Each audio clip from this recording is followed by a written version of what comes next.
Alright, this is one of my more commonly used, or one of my more favorite ones I use from the sweep commands. It's a center with a radius. I think it's pretty self-explanatory and would be used for all kinds of situations here. So that was the last demo. We'll say okay to that, and let's hide this. Let's add another geometrical set, and we'll go to sweep. We will switch this to center and radius. So you just define the center line and then whatever radius you want. It's just that simple. So if we create a line and create a point on the fly, I'll use coordinates and go in the 2-inch direction here, and go in the X direction, reverse that direction,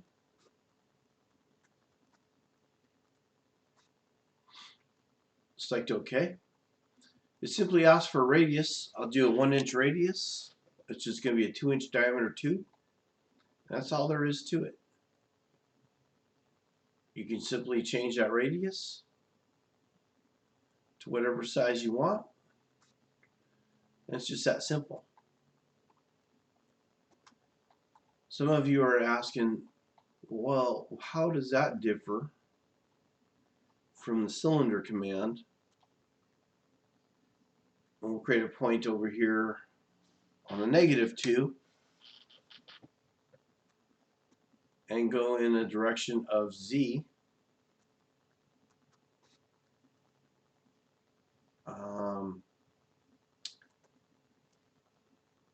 With a radius of 2.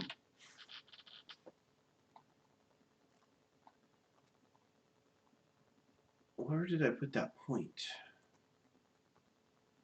Oh, we got to go further out. I'll go 12. Preview that. So that will be the center, and I'm going in the Z direction, which is straight up.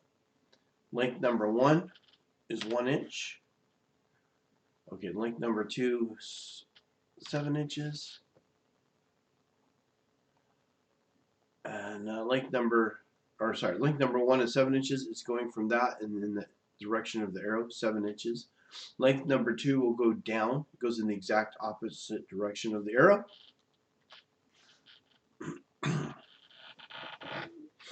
All right.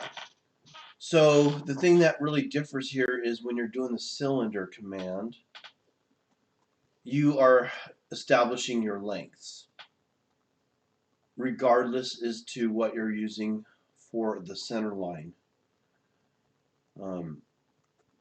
With the circle sweep, whatever the length of the line was that you used is going to be the length of the tube itself. So going back to this sweep command, that 3-inch radius is based on whatever the length of that line is, which was, I guess I went 20 inches long. So if I were to change this to 30, select OK, you see nothing there, or that cylinder changes to be that same length. Whereas this one, I don't really have another way of controlling that length except for by typing in my lengths here. It's not going to be linked. So let's say you had a line.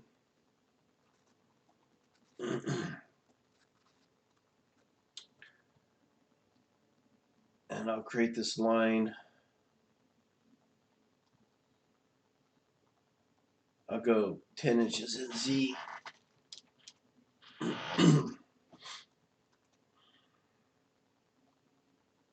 Let's edit that to be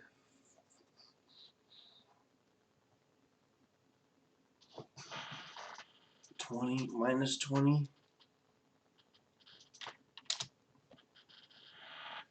And I select OK. And I go in the direction of X and reverse the direction. And let's go length of 10. Oh, great. I'm having that issue again where my geometry's not showing up. So I just created the line. There it is, and for some reason it's not visible. I go to Properties, and it's black, so it should be showing up. So I go back to View, Shade Mode. Notice I don't have wireframe and points visible. Now it'll show up. I don't know why the default is going back to these turned off. That makes no sense why I want those off.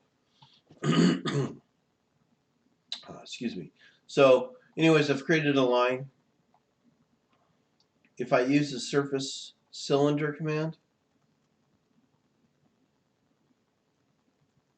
my point would be here and my direction would be on this line. But just because I use that line as a direction, I still have to establish my lengths. It's not going to be the same length as my line. It's not linked up. I could change the direction and change this to 0.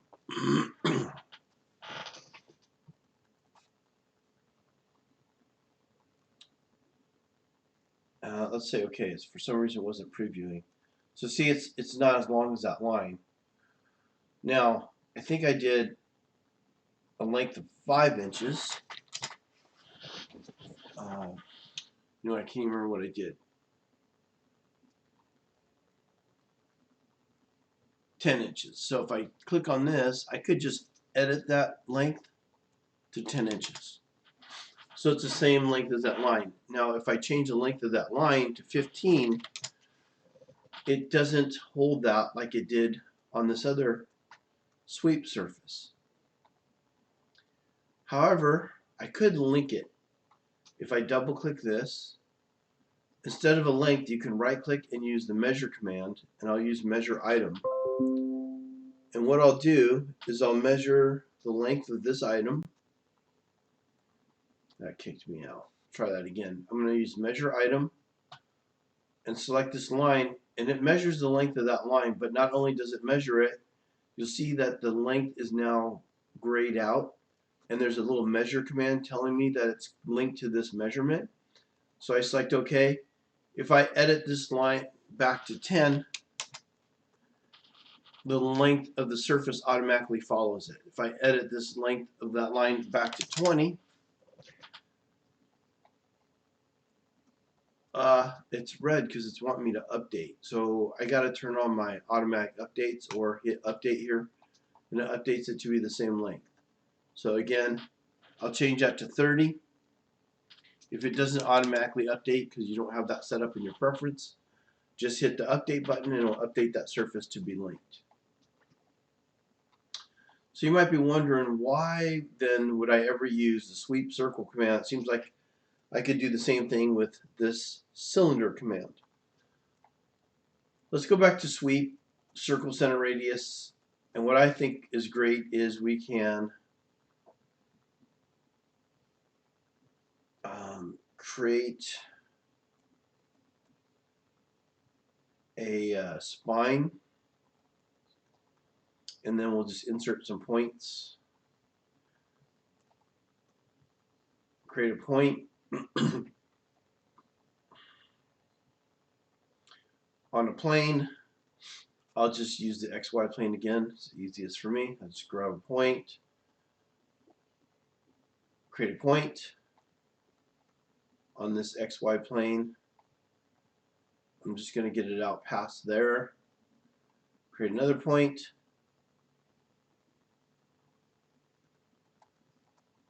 On the XY plane. Do something like this. Select OK. 3-inch radius. Let's try and take a look. Perfect. You can't get cylinders to follow anything other than a ruled direction. So what I'm saying is the cylinder command only goes straight. So you can only create a straight pipe, where the sweep circle command can create a tube that has all kinds of curves and bends to it. And then also, if I were to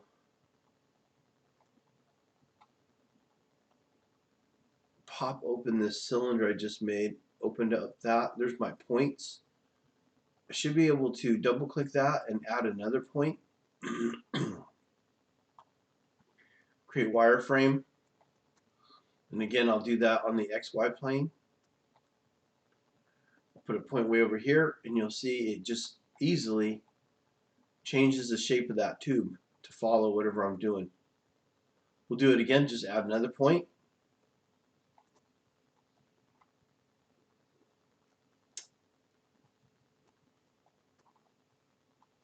On this XY plane. Put a point maybe over here. And you see that tube changes. If you click on point 3 and hit, oh, I just deleted too many. There's no undo, I don't think, to that. Oh, I did. Okay, so point 25, I'm trying to delete point 25, which is going to be this one. I click this X, point 25 is gone. Select OK. Alright, so you can add points, delete points, and do all kinds of crazy things with that circular command. Again, you can just simply double click the spline and add points. Now, if I highlight point number 2 and then hit the add button, no, that's not right. If I highlight point number 2 and hit insert after, I can insert a point. Again, I'll pick this plane just to make it simple, and I'll do it somewhere over here. And look at the crazy things we can do. That is the demo on sweep circles using center and radius. All right, you guys go try that out, see if you can duplicate the same things.